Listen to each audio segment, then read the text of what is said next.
My parents gave me a car that changed my life. Months later, they decided my sister should have it instead. I handed over the keys without arguing. But my grandfather was watching everything. The day my parents handed me the keys to that car was the first time in years I felt like someone in my family actually saw me.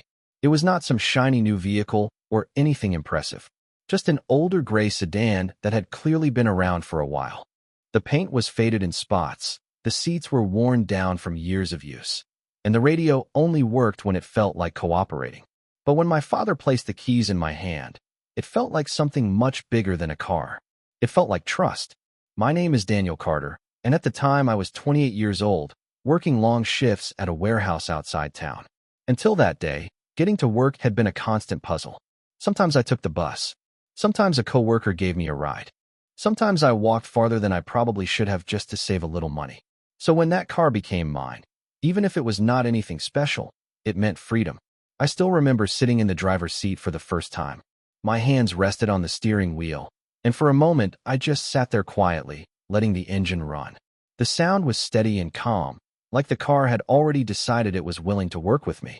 From that day forward, it became part of my daily routine. Every morning before sunrise, I would step outside, start the engine, and drive through the quiet streets while most of the neighborhood was still asleep. It made life easier in ways that are hard to explain unless you have spent years depending on other people just to get around. But the car did more than take me to work. Before long, it turned me into the person everyone called when something needed to get done. If my mother needed groceries picked up, I drove to the store. If my uncle needed help hauling something across town, I loaded it into the back seat. If my grandmother had an early appointment, I was already outside waiting to drive her.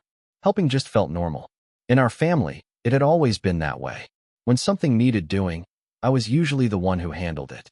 My younger sister Melissa lived a different kind of life. When she had a problem, the entire family seemed to rearrange itself around her. If she had a bad week, everyone talked about it. If she needed help, it suddenly became the most important thing in the world. Meanwhile, when I helped, it was simply expected. At the time, I did not question it. I just kept driving. What I did not realize was that someone in the family had been quietly watching all of it. My grandfather. He rarely spoke about family matters, but he noticed things most people ignored. And one day, he would witness something that the rest of my family treated like a normal decision. But he did not see it that way. And when that moment finally came, the simple car I believed was mine would suddenly become the center of a quiet storm no one saw coming. For the first few months, that car became the center of my routine in ways I had not expected. Life settled into something steady. Every weekday started the same way. I would wake up before the sun, pour myself a cup of cheap coffee, and step outside while the streetlights were still glowing. The air always felt colder at that hour, quiet enough that you could hear distant trucks on the highway. Then I would start the engine. That low hum became the sound of independence for me. A small thing, maybe, but when you have spent years depending on buses and other people's schedules, driving your own car feels like gaining a piece of your life back. Work was nothing glamorous. I spent long days moving pallets and organizing shipments at a distribution warehouse outside town. It was the kind of job that left your shoulders aching by the end of the shift, but it paid the bills. And thanks to that car, I was always on time. But it did not take long before the car stopped being just mine. Little by little, it turned into the vehicle everyone in the family relied on. My mother started asking if I could swing by the grocery store on the way home. My uncle occasionally called to ask if I could help him move something that would not fit in his truck. My grandmother needed rides to appointments now and then, especially early in the morning. None of it felt like a burden. In fact, helping people made the long workdays feel like they meant something. I liked knowing I could show up when someone needed me. Melissa, my younger sister, occasionally used the car too. Usually it happened late at night. My phone would buzz, and I would see her name on the screen. She would be somewhere across town, asking if I could pick her up instead of calling a ride service. Sometimes she had been out with friends. Sometimes she just did not want to deal with driving herself. So I would go get her. She would slide into the passenger seat, still laughing about something that had happened earlier in the night. The car would fill with the smell of perfume and cold air from outside. The next morning, she rarely remembered the ride. Still, I never complained. That was just how things worked in our family. Melissa needed help sometimes. I was in a position to give it. Looking back now, I can see the pattern that was forming. When Melissa needed something, It became a conversation for the whole family. When I helped someone, it barely registered. But at the time, none of that seemed strange to me. I thought being dependable was simply part of my role. What I did not realize was that someone else had begun noticing the imbalance long before I ever did. My grandfather. He lived only a few streets away, and every now and then I would stop by to help him with small things around the house. He rarely commented on family matters. Mostly he just watched and listened. But one afternoon, after I had driven him home from the pharmacy, he looked at the car for a long moment before stepping out. He nodded slowly and said something that stayed with me. He said that a person who carries everyone else eventually learns who is willing to carry him. At the time, I thought he was just sharing one of his usual quiet observations. I did not realize he had already begun to see something that I had not. And soon enough, he would witness the moment that proved exactly what he meant. If you had asked me back then whether my family treated Melissa and me differently, I probably would have said no. Or at least, I would have convinced myself the difference was normal. Melissa was 4 years younger than me, and ever since we were kids, she had this way of becoming the center of attention without even trying. Teachers liked her. Neighbors liked her. My parents always seemed to soften whenever she spoke. Meanwhile, I had always been the quiet one. Not invisible exactly, but easy to overlook. Growing up, that difference showed up in small ways. If Melissa struggled with a class at school, it became a family conversation at dinner. My parents would talk about tutors, stress, and how important it was not to pressure her too much. If I brought home good grades, the reaction was usually a short nod and a simple comment that I was doing what I was supposed to do. It was never cruel, just uneven. That pattern followed us into adulthood. When Melissa left college halfway through a semester because she felt overwhelmed, my parents immediately supported the decision. They talked about how brave it was to listen to yourself and take time to recover. When I worked extra shifts at the warehouse, nobody really mentioned it. It was simply assumed. The same dynamic showed up whenever Melissa needed help. A few months after I got the car, she decided she wanted to move to a different apartment across town. The place was smaller but closer to the city center, which she said would make her feel more connected to things. Suddenly, everyone was involved. My parents spent evenings discussing furniture. My uncle offered tools. My mother started packing boxes days before the move. And of course, my car became part of the plan. Trip after trip across town, carrying bags and small pieces of furniture. By the end of the day, the back seat looked like a traveling storage unit. Melissa thanked everyone with a tired smile and promised she would repay the help somehow. I believed she meant it. But after the move, life simply returned to normal. I kept driving to work. I kept helping family members whenever something came up. And Melissa continued moving through life in a way that somehow made everything revolve around her needs. None of it seemed dramatic at the time. It was just the rhythm our family had always followed. Except for one person who clearly saw the imbalance. My grandfather. He was not the type to confront people loudly or lecture anyone about their behavior. Instead, he watched. Carefully. One evening I drove over to help him fix a loose step on his porch. While we worked, he asked simple questions about my job, my schedule, and how often I used the car. When I mentioned how often I helped everyone else with it, he did not interrupt. He just listened. Then he gave me one of those thoughtful looks he always had when he was thinking about something deeper than the conversation. He said that families sometimes grow comfortable leaning on the strongest person in the room. The problem, he explained quietly, was that people often forget that even strong shoulders can get tired. At the time I laughed it off. Helping people did not feel like a burden. What I did not understand was that he had already begun to notice something important. Something the rest of the family either ignored or refused to see. And soon, he would witness the moment when that quiet imbalance finally revealed itself. The moment everything started to change did not happen during an argument. It happened during one of the most ordinary evenings imaginable. We were all sitting around the dining table at my parents' house on a Sunday night. My mother had made roasted chicken, the kind of meal she cooked when she wanted everyone together. The television was playing quietly in the living room, and the conversation drifted between small topics the way it always did. Work, weather, someone's neighbor who had bought a new fence. Nothing unusual. I had driven over after my shift at the warehouse, still a little tired, but happy to sit down and eat something that was not microwave food. My car was parked out front like always, tucked beside my father's truck. Melissa arrived about 20 minutes later. She came in carrying that familiar energy she always had, like the room automatically belonged to her the moment she stepped through the door. She kissed my mother on the cheek, dropped her bag on a chair, and immediately started talking about a new job opportunity she had been considering. Apparently, a friend of hers knew someone who worked at a small marketing company downtown. It was not confirmed yet, but she seemed excited about the possibility. Everyone listened. My parents leaned forward the way they always did when Melissa talked about her plans. My mother asked questions. My father nodded thoughtfully. I kept eating quietly, letting the conversation move around me. Then Melissa mentioned something else. If she got the job, she explained, commuting across the city every day might be difficult. The buses would take too long. Ride services would be expensive. There was a short pause at the table. My mother exchanged a quick glance with my father. It was one of those silent looks parents give each other when they have already discussed something privately. I noticed it, but I did not think much of it at first. Then my father cleared his throat. He spoke calmly, almost casually, as if he were bringing up something minor that everyone would naturally agree with. He said that if Melissa got the job, she would probably need the car more than I did. For a moment, I thought I had misunderstood him. I set my fork down slowly. My mother added that Melissa deserved a break after everything she had been going through lately. Having reliable transportation, she explained, would help her start fresh.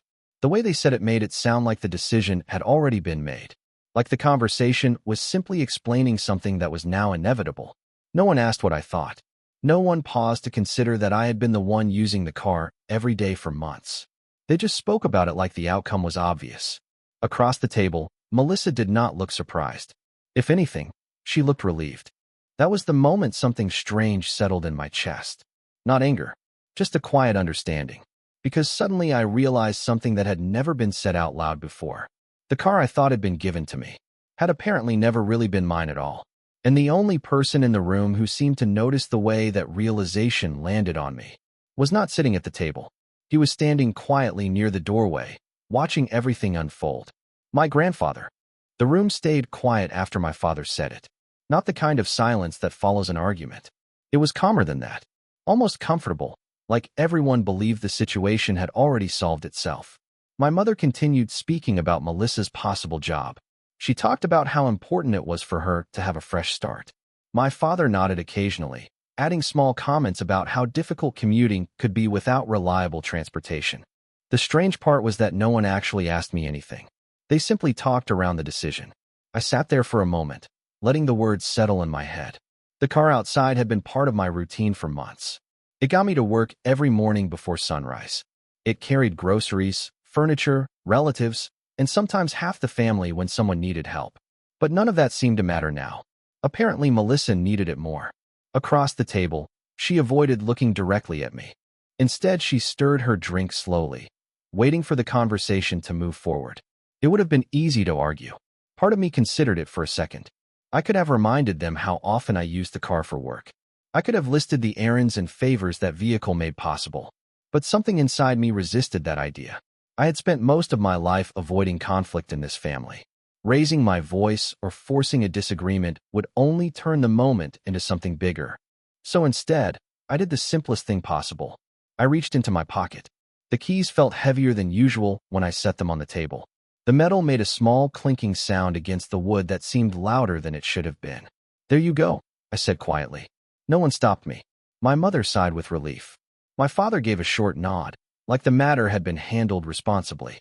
Melissa picked up the keys slowly, turning them in her hand as if testing their weight.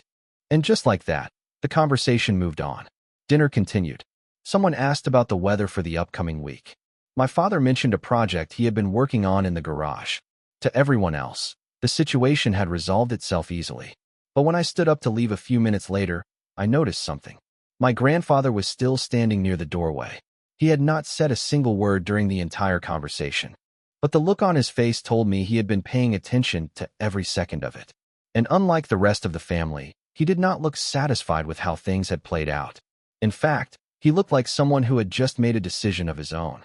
I left the house that night the same way I usually did. Quietly. No arguments. No dramatic exit. Just a quick goodbye and a short walk down the driveway.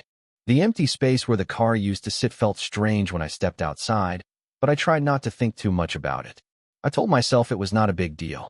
After all, it had been my parents' car to begin with.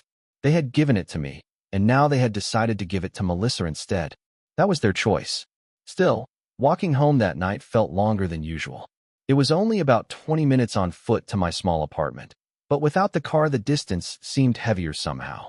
The streets were quiet, and the cold air had that sharp edge that made every breath feel a little deeper. I kept replaying the dinner conversation in my head, not because of what was said, but because of what was not. No one asked if I needed the car for work. No one wondered how I would get around now. The assumption had simply been that I would figure it out. And maybe that was exactly what I had trained them to expect. By the time I reached my building, my phone buzzed in my pocket. I pulled it out, expecting a message from work or maybe a friend. Instead, it was my grandfather. The message was simple. He asked if I could stop by his place the next evening. He said there was something he wanted to talk about. That alone was unusual. My grandfather was not the type to call meetings or ask for serious conversations.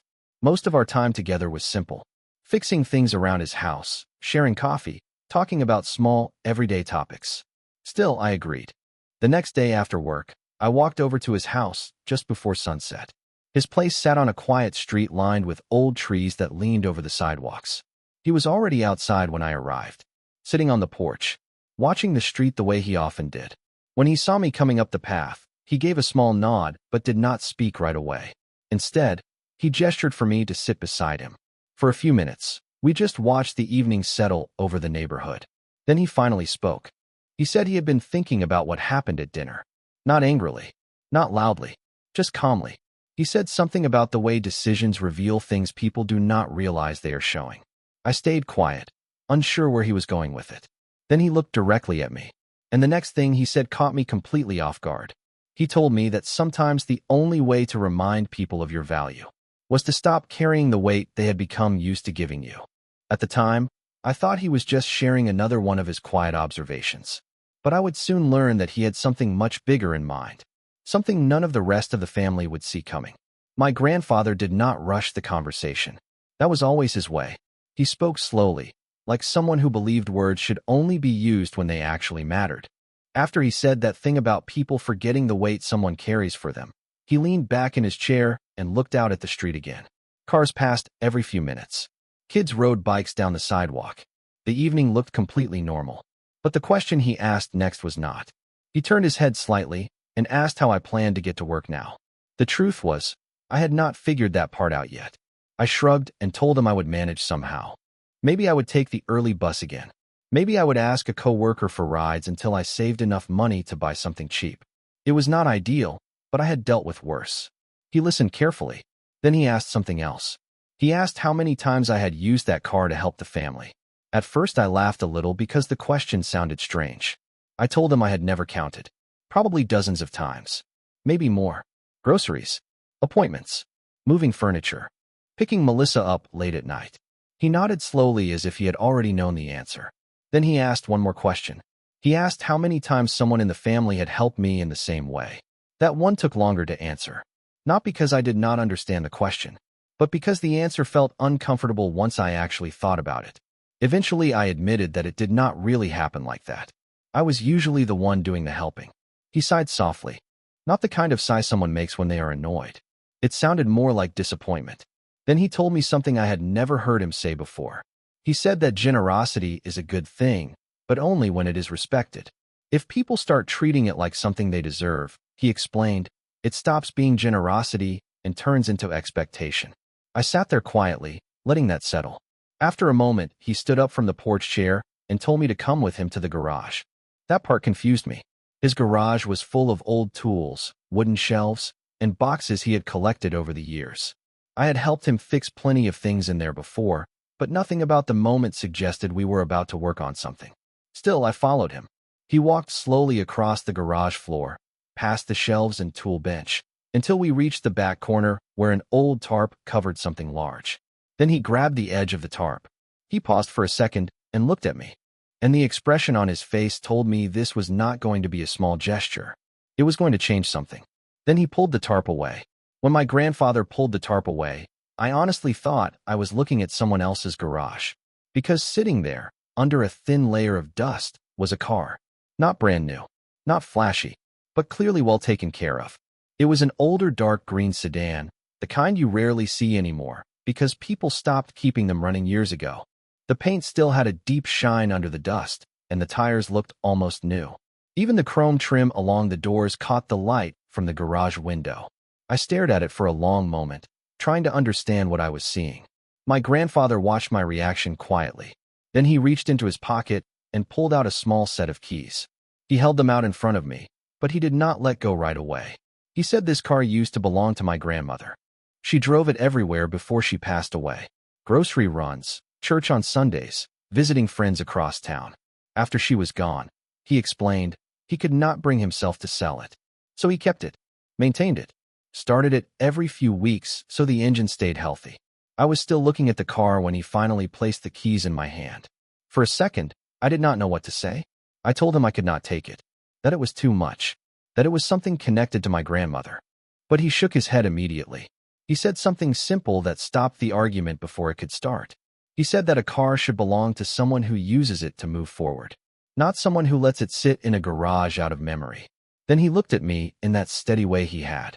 He said he had watched me for months, watched me drive everyone around, watched me carry errands and responsibilities without asking for anything in return, watched me hand over something important without even raising my voice. Most people in the family, he said, saw that as normal. He did not. Then he finally let go of the keys. The metal felt warm in my hand. For a moment, neither of us spoke. Then he said one last thing. He said that sometimes the quiet person in the family is not weak. Sometimes he is simply the one who has been strong for too long. And it was about time someone recognized that. I thanked him more times than I can remember. But the real surprise came 2 days later. Because when the rest of my family discovered that I had another car, the reaction in the house was nothing like the calm dinner conversation from before. In fact, it revealed something about all of them that my grandfather had clearly expected all along. For the first couple of days after my grandfather gave me the car, I did not tell anyone. Not because I was hiding it. It just did not feel important to announce. The car helped me get to work again, and that was enough. I drove it to the warehouse every morning, parked in the same spot I always used, and went about my routine like nothing had changed. In some ways, nothing had. But in other ways, everything had. The family noticed about a week later. I had stopped by my parents' house one evening to drop off some groceries my mother asked for. When I pulled into the driveway, my father happened to be outside working on something in the garage. He looked up when he heard the engine. At first, he seemed confused. Then he walked toward the car slowly, looking it over like he was trying to understand where it had come from. He asked whose car it was. I told him it belonged to me now. That was the moment the conversation inside the house changed. My mother came to the door. Melissa walked over from the kitchen. Suddenly, everyone was asking questions. Where did the car come from? How long had I had it? Why had I not mentioned it earlier? I explained simply that Grandpa had given it to me. The room went quiet for a moment. Melissa's expression shifted first. She looked a little uneasy, like she had just realized something had not gone the way she expected. My father asked why Grandpa would do that. I shrugged and told him he said the car should belong to someone who actually needed it. That answer seemed to make the silence heavier. But what surprised me most happened over the next few days. The same pattern that had existed before started trying to return. My mother asked if I could help pick up groceries again. My uncle called asking if I could help move a chair across town. Even Melissa texted one night asking if I could drive her somewhere, because she was having trouble parking the other car downtown. Except this time, something was different. Not because I said no angrily, but because I did not immediately say yes. Sometimes I helped. Sometimes I told them I was busy. Sometimes I simply suggested they find another way. And for the first time in years, the family seemed unsure how to react to that. It was like they had suddenly realized the quiet system they depended on was not as automatic as they thought. My grandfather noticed the change too. A few days later, he invited the entire family to his house for dinner. He said he had something important he wanted to say. None of us realized at the time that this dinner would shift something in our family permanently. Because my grandfather had been thinking about a lot more than just a car. When my grandfather invites people to dinner, they show up. That is just the kind of person he is.